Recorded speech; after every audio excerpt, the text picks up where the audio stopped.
السلام عليكم ورحمة الله تعالى وبركاته. اللهم صل وسلم وبارك على سيدنا محمد وعلى آله وصحبه وسلم أجمعين آمين. ازيكم حبايبي واخواتي في الله، عاملين يا رب تكونوا بخير، كل سنة وانتم طيبين، عيد سعيد عليكم يا رب. النهارده بقى معاكم مشتريات. انا قلت الواحد بقى له كتير كده سنين مهمل في نفسه، نجيب شوية دلع من اللي اتمنع، وخصوصا ان في شوية حاجات كده في السوق نازلة ريحتها حلوة جدا، فقلت بقى نجيب ونروق على نفسنا. اول حاجة انا جبت التريننج ده. ده تريننج سوت كده على بعضه، تريننج سوت كامل كده. هو قطعتين والحته دي بتتفتح كده من هنا.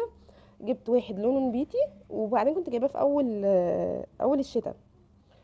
فما لبستوش صراحه، قلت خليه العيد، بما ان العيد اللي هو الصغير عيد الفطر هيجي في الشتاء. فجبت ده، وبعدها كان نزل كده شويه سدالات موضه، فجبت عشان رمضان برضه. ده جبت ده للعيد، وجبت واحد تاني اللي هو الفسكوس ده لرمضان. ده برضو يعني سبحان الله الاتنين صدف، ان انا اجيبهم نفس اللون ده. انا باختياري اللون اللي حسيت ان الدرجه دي اللي هو النبيتي او العنبي فيها احسن حاجه، انما ده انا جايباه. ده اللي لقيته قدامي صراحه يوميها، وكمان ما عنديش الدرجه دي في الشتوي، فقلت اجيبه. وهو كمان في اللبس خاطر بقى حاجه جديده كده، تجديد يعني. وتيجي بالصدفه بقى جت بقى الاتنين مع بعض يعني. قلت مش مهم. نيجي بقى مشتريات الدلع. حاجه كده الحاجات دي طالعه اليومين دول ورخيصه. في ده بقى في حدود 30 40 جنيه. بصوا الاسعار مش فاكره، لان الحاجات دي انا عايزه اقول لكم من سنه وانا بجيب فيها، بس مش كلها طبعا، الحاجات دي لسه جايه قريب. ده بادي لوشن للجسم، بادي سبلاش قصدي. ريحته رهيبه بريحه التشيز كيك. فانا لقيت ليه مجموعه فجبتها كلها. ده لوشن ماشي، اللوشن بتاعه، وده البادي سبلاش. وفي ايه تاني هي، وفي صابونه البيكيني. وهنا دي مخمريه جيلي جليتر، بتدي درجه حمراء رهيبه برضو اهي. وانا عايزه اقول لكم الريحه، الحاجات دي عايزه تتاكل اكل. وفي دي مخمريه فانيلا. دي تشكيلات انا جايباها ماشي، يعني انا جايباها. مش شرط كله استخدمها مره واحده، بس حاجات لقيتها فرص ولقط مش عارفه كانت بحدود 10 15 جنيه حاجه زي كده، بس الروايح رهيبه. ده برضو ماسك كارينا. هو الريحه نفس الريحه، بس ايه ده للوش. وفي دي البيكيني باتر، انا كنت جبت واحده عجبتني ريحتها وحسيتها يعني بتدي نتيجه. وبعدين اللي هي دي جبتها كارينا الاولانيه، ورحت جبت التانية زيها. جبت ايه تاني؟ بصوا بقى. ده في ده السو سكسي. ده بيكيني بالم. آم، هو زيت كده عطري من جوه، استنوا. بصوا لونه احمر وريحه رهيبه، بدي اهو لونه احمر وريحه رهيبه، بدي لدرجه كده للون، درجه واحمرار كده للمكان اللي بتحط فيه يعني. سو انا حاطه الحاجه هنا في الهادي البعيد ده، الركن الهادي البعيد ده بتاعي، حاطه الحاجه فيه عشان مخبيها من عيالي. وفي نفس الوقت أنا الحاجه دي لو ما حطيتهاش كلها قدامي حرفيا هنساها، وانا عايزه الحق بقى شويه اهتمام قبل العيد يعني. جبت دول طبعا عشان البedicure. وده انا جايباهم بستخدمهم. ده بقى انا عايزه اقول لكم بستخدمهم بقى لهم فتره، كويسين جدا برضو معايا. ومعاهم صابونه فيتامين سي بس مش نفس النوع، لوشن وده. وفي كمان كريم ديزار هشوفه لكم. دي مجموعه ديزار كويسه جدا يعني، الحاجات بتاعت فيتامين سي. دي بنانا باودر للتفتيح، انا جايباها للبيت، انا ما كنتش بحط الحاجات دي بره قوي. وده لاروج مورد. انا عايزه اقول لكم في حاجات مستخدمه منها اصلا يعني. اللاروج ده استخدمت منه وده جميل، مش بيسيب مكانه اثر، وبيتشرب الجسم بسرعه. فازلين وللاسف بعد ما جبته عرفت انه مقاطعه، حصل خير. دي بقى معطر جسم سكسي كده، انا جايباه من فتره بس ريحته رهيبه، حتى مستخدمه منه حبه. رهيبه يا بنات، رهيبه رهيبه يعني.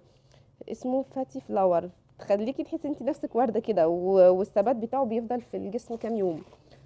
جبت حنه برضو هندي من نفس المكان اللي انا جايبه منه ده.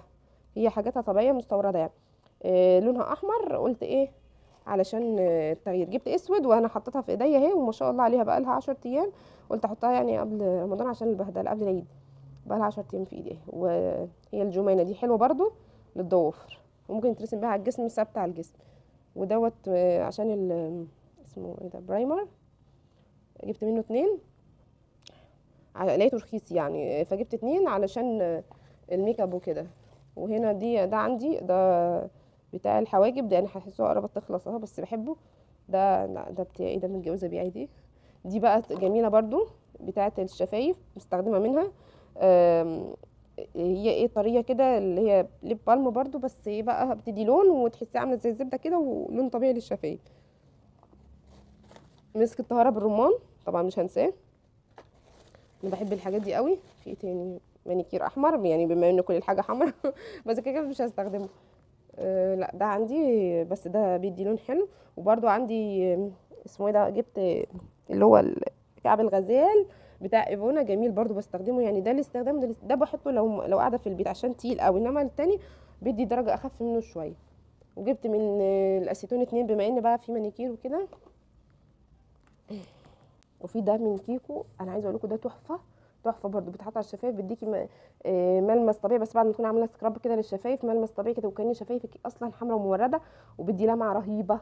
بجد جميل جدا. ودي برضو مخمريه تانية اهي اسمها جود جيرل. الحاجات دي كلها رخيصه يا بنات يعني. ده حامل مانيكير جبته ده انا جايباه من كام سنه بس مش استخدمته لسه، يعني ومحطوط في الحاجه عشان لسه مش استخدمته. بتلبس في الصابع كده وتحطي فيه علبه المانيكير وتستخدميه. هبقى اعمل لكم ريفيو عنه. مسك رمان تاني عايزه اقول لكم ايه تاني. ده لقيته رخيص، جبت منه مش عارفه كان 15 جنيه باين او حاجه زي كده. برضو فيتامين سي، بس دي استخدمتها قبل كده وجبت واحده كمان. ايلاينر. في دي برضو حلوه، انا جبتها واستخدمت منها. ودي تاني واحده كنت جايباها، بس كانت في شقتي تانية هناك وانا ناسيها. يعني انا جبت شويه الحاجات بقى قدامي عشان قلت لكم الحاجه لو ما اتحطتش قدامي كده على التسريحه ولا في حته بالله ما هفتكرها ولا هستخدمها اصلا. ده سكراب شفايف بالسكر والفراوله. في ايه تاني؟ دي خمره جايباها برضو من عند نفس البنت اللي جايبه منها الحاجات دي الاصليه دي. خمره سوداني. انا جايباها اكتر عشان علبتها شكلها حلو، عجبتني ازازتها يعني على التسريحه تبقى شكلها حلو.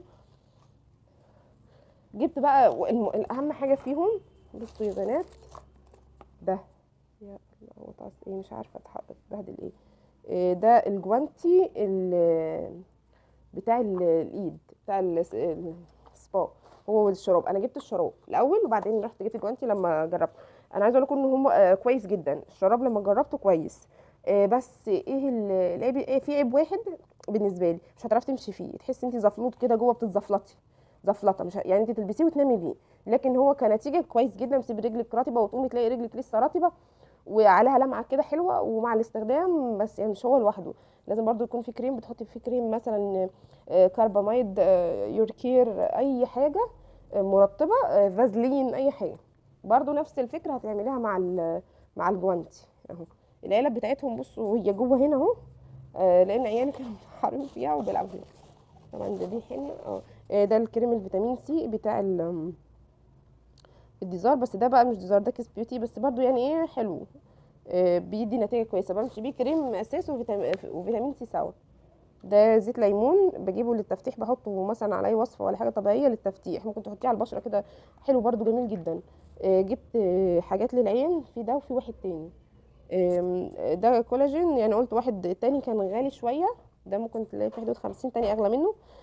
كنت جايباه احطه للعين، قلت واحد مثلا هستخدمه الصبح وواحد بالليل عشان برضو يعني ايه يجيب النتيجه مع بعض. في ايه تاني؟ واهم حاجه الفرش دي، فرش خشب عشان الشعر، بما ان بقى الواحد بدأ يهتم بنفسه وكده. جبت فرشه خشب، جبت 2. ده غير ما انا عندي مشط خشب اصلا، فجبت فرشتين خشب، واحده ليا وواحده للعيال، عشان يعني مثلا ايه مش نستخدم فرش بعض. دي صابونه تاني تبع البikini برضو، ده كنت جايباه بايوديرما، كان رخيص برضو واقي شمس. في دي صن بلوك يعني. وده هو الفيتامين سي التانية اللي انا جبتها الجديده. اه الالترا فير ده جميل جدا برضو يا بنات، بستخدمه للتفتيح، حلو جدا هو. وليكوسيد، انا جايبه ليكوسيد فين انا مش عارفه راح فين. ليكوسيد بستخدمه اهو. ده بستخدمه للتقشير والتفتيح وازاله التصبغات، وده برضو معاه، بس ده لوحده وده لوحده، تحفه الاثنين. طبعا الجلوري دي عندي بستخدمها. ودي اي سينس ماسكارا، وفي ماسكارا شفافه. كنت بقول لكم شويه حاجات، بس انا عايزه اقول لكم الحاجات دي من اكتر من سنه والله بجيب فيها. في ده اللي هو اللي بقول لكم الغالي بتاع العين، بتاع محيط العين. اي سيركل كريم، ارجان اويل وكافيين وايه وبس باسينول. في يعني مرطب البنسينول والارجان اللي هو زيت الارجان والكافيين. تمام حلو. ايه تاني ايه؟ ودي شجلام، دي كنت جايبه ايسنس وجبت شجلام، حسيت الايسنس مش كويسه قوي فجبت الشجلام اجربها. وفي حاجات يا جماعه هسيبها هناك وفي حاجات هسيبها هنا، بما اني بقيت يعني هنا وهناك، ما بين هنا وهناك. دي بقى انا جايباها من سنين، دي الديرمارولا. كويسه برضو، بستخدمها للكولاجين، لتحفيز الكولاجين في الوش او في اي منطقه، حلوه جدا برضو. ما كنت جايباها من كام سنه، من اول ما اتجوزت يعني. أنا مش عارفه ايه اللي اندلق عامل لون في الحاجه. والله شكلك انت، شكله ده هو السكراب بتاع السكراب. طب كويس انها جت فيه. وبرده الالترافير اهو جايبه منه تاني، وجايبه منه يا بنات اسمه ايه ده، بتاعه مقشر، لا او ماسك تقشير اهو. معلش بقى المنظر ده عشان ده واقع من السكراب. ماسك تقشير. انا هنضف الحاجه دي كلها، انا معرفش ان هي عملت كده. في ده برضو جبته، يا الله الدنيا اتبهدلت خالص. زيت مساج جايباه مع الحاجات اللي هي بتاعه البنت اللي بتبيع الحاجات الطبيعيه دي اهي. الاوردر ده كان لوحده معدي 600 جنيه، انا جايباه السنه اللي فاتت ده. بس ما استخدمتش منه كتير صراحه اهو. وكنت جايبه معاها بخور وكده. زيت مساج برضو خاص بالانسات يعني، قصدي مش خاص بالبنات المتزوجات. ما الانسات ما تجيبش الحاجات دي يا بنات، الحاجات اللي هي السكس دي بالذات، لان ريحتها حلوه وحرام تمشي بيها في الشارع يعني. في صحيح ده تبع ديزار برضو، الليب جلوس. انا جبت الطقم بتاعه كله اهو، اللي هو ده وبتاع العين، بس مش عارفه راح فين برضو. اهو والله ما فاكره انا جبته ولا اديته لحد. دي مجموعه ديزار اهي. وجبت صابونه برضو، يعني بغسل اللي هو قال ده استخدام مره واحده في اليوم، فجبت صابونه ده بالليل والصابونه الصبح. دي المجموعه بتاعه ديزار اهي، رهيبه برضو. في برضو شويه حاجات تانية. دي صابونه للتفتيح، دي حاجات دي بستخدمها حاجه. ودي نيله الزرقاء اللي عرفت انها برضو للتفتيح. دي علبه عدسات انا كنت جايبها برضو من سنين، بس ما استخدمتهاش مع حامل الخاتم. فيها طقم العدسات كله، بما اني بلبس عدسات وكده، بس بقالي فتره ما لبستهاش، ف مش استخدمتها يعني. فيها العلبه بتاعه المحلول والعلبه بتاعه حفظ العدسات، ودي تمسكي بيها، حطي بيها العدسه في عينك، ودي تمسكي بيها العدسه من جوه العلبه. بجد يعني حلوه، وعشان ما تعرضكيش للتلوث. جبت برضو ده العود الملكي، بحبه ده كان عندي. جبت البرفيوم ده جود جيرل، ريحته حلوه. بصوا يا بنات، دي حاجات دي بقى عليكم على 5 سنين قدام، مش هجيب تاني. حاجات رهيبه. ده اليوركير برضو حلو اهو، بستخدمه جميل جدا. ده انا عايزه اقول لكم ده مكعب مسك بالعود، وفي منه مش عارفه اسمه ايه تاني كده، اللي هو ريحه الكعبه او رهيب رهيب يا بنات في التعطير، او ممكن تحطي تمسحي بيه في هدومك، رهيب. جبت دي، وانا بالنسبه لي هي مهمه جدا زيها زي الحاجه التانية. دي بتاعه الماسكات، بتطلعي الماسك به من الناحيه دي، وهنا دي تعملي سكراب للجسم، ودي للوش. رهيبه جدا، بتتباع في كل حته، في حدود 15 20 جنيه، وممكن اغلى ممكن ارخص على حسب المكان. بس انا بالنسبه لي كويسه، انا استخدمتها برضو حلوه جدا. يعني بتساعدني مثلا ان انا اطلع السكراب بدل ما اعمل بايدي ولا استخدم فرشه ابوظها. وهنا دي بغسل بعمل بيها سكراب لوشي، بغسل بيها وشي او غسول. وهنا دي للجسم. عايزه اقول لكم برضو ان الغسول بتاع ديزار فيه فرشه، عشان بدل ما اجيب فرشه مخصوص احط فيها البتاع برغي، وبتغسلي بيه جسمك وشك قصدي، فبيبقى حلو جدا. انا كده بقى ايه، خلصت معاكم المشتريات. بصوا مجموعه يعني الحاجات دي بقول لكم من سنه بستخدم منها، وفي حاجات لسه منتظره النتيجه بتاعتها. بس اللي اقدر اقوله لكم مثلا في شويه الحاجات الطبيعيه اللي هي زي ده، والمعطر بتاع الحاجات اللي جايباها من سنه بالظبط، دي كويسه. الالترافير في حاجات لسه، زيت الليمون في التفتيح، بتاع الملكي ده في مزيل العرق، اللي هو العود الملكي، جميل جدا. في ايه تاني يعني، ده حلو المعطر ده. فازلين زي ما قلت لكم، البادي اويل بالكاكاو، ريحته حلوه جدا وبيمتص الجسم، بيمتصه بسهوله، مش وحش يعني. جمانه الحنه حطيتها، وعايزه اقول لكم احسن حنه بالنسبه لي جربتها المورد اللاروج برضو جربته كويس.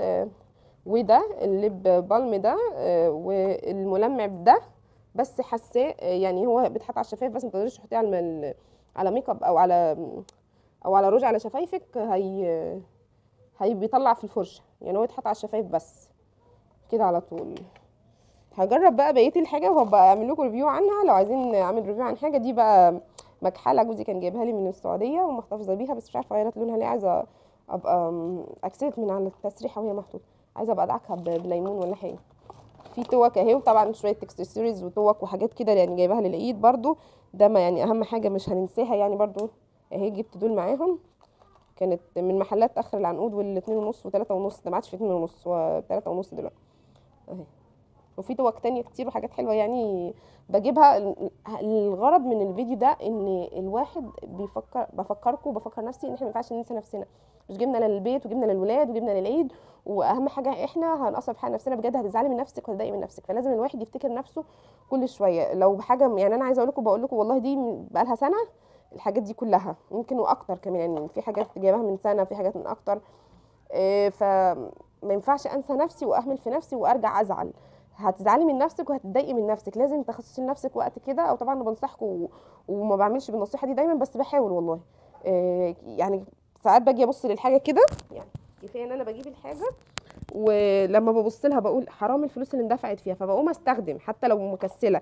يعني حاجه زي دي اكيد هدفع استخدمه طالما انا دافعه فيه تمن. ده انا عايزه اقول لكم استخدمته هريته استخدام، بس زي ما قلت لكم تلبسيه وتنامي بيه على طول عشان زفلوط كده من جوه بيزفلط، وطول ما انت ماشيه بيقعد يلف من رجلك فتنامي ما تخشيش الحمام. بالنسبه لي كان وحش برضو، مش وحش. انا لما بنام ما بعرفش، بيبقى مرطب الرجل فالرجل بارده شويه، فانا واحده ما بتبقى نايمه طول ما رجلي رطبه ما اعرفش انام بالذات في الشتاء. فممكن يبقى حلو استخدامه في الصيف. او ما اعرفش تلبسي عليه شراب، ممكن انا اصلا ما بعرفش انام وانا لابسه شراب، دي كمان حاجه سيئه فيا. مش عارفه. ممكن الجوانتي بس هتيجي تخشي الحمام برضو فاهمين، بس هو كنتيجه استخدامهم كويس. الجوانتي لسه مش جربته، هو انا اللي جربته صراحه الشراب، وزي ما بقول لكم جميل. تحطي بقى كعب الغزال، تحطي ليوركير كرباميد، اي كريم تفتيح، كريم تقشير، اي حاجه هيديكي النتيجه ان شاء الله، بس مش من اول مره. من اول مره ترطيب اللمعه. المهم انا مش عايزه اطول عليكم، انا كده اكون خلصت الفيديو. اتمنى يكون عجبكم، ولو عجبك الفيديو بقى مش تحطي لايك وترفعي لي الفيديو بلايك حلو منك كده، وتشتركي في القناه اول مره تشوفيني، وفعلي زر الجرس عشان يوصلك مني كل جديد، واستنوني فيديو جديد. وكل سنه وانتم طيبين والامه الاسلاميه بخير، والسلام عليكم ورحمه الله تعالى وبركاته.